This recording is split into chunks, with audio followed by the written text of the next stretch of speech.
ওনার সাথে আমার খুব বেশি দেখা হয় নাই, হয়েছে কয়েকবার, বাট যতবারই দেখা হয়েছে, আমি 15 বছর 16 বছর, ওনার চোখে মুখে কথায় ক্রিকেটার বা স্পোর্টসম্যানদের প্রতি যে রেসপেক্টটা আমি দেখেছি, এটা আজীবন আমার মনে থাকবে। ওনার প্রতি প্রত্যেকটা, আপনি যদি কোনো জার্নালিস্টকে জিজ্ঞেস করেন যে ক্রিকেটাররা ওনার আমলে খেলেছেন তাদের বিষয়ে জিজ্ঞেস করেন, তার বিষয়ে ভালো বলা ছাড়া আর কোনো কিছু থাকবে না।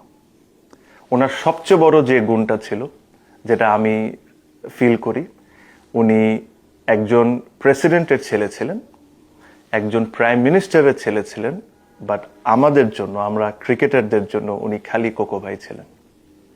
এটাই ওনার সবচেয়ে বড় গুণ ছিল।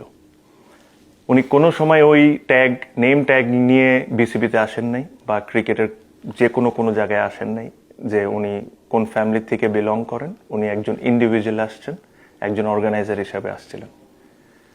ওনার কন্ট্রিবিউশন বাংলাদেশ ক্রিকেটে ইজ ম্যাসিভ, কোনো কাউট থেকে কম না।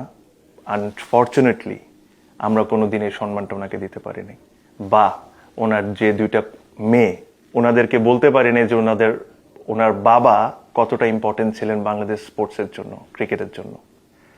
তো আশা করি আজকে এই মেসেজে কিছুটা হলেও শেয়ার করতে পারছি।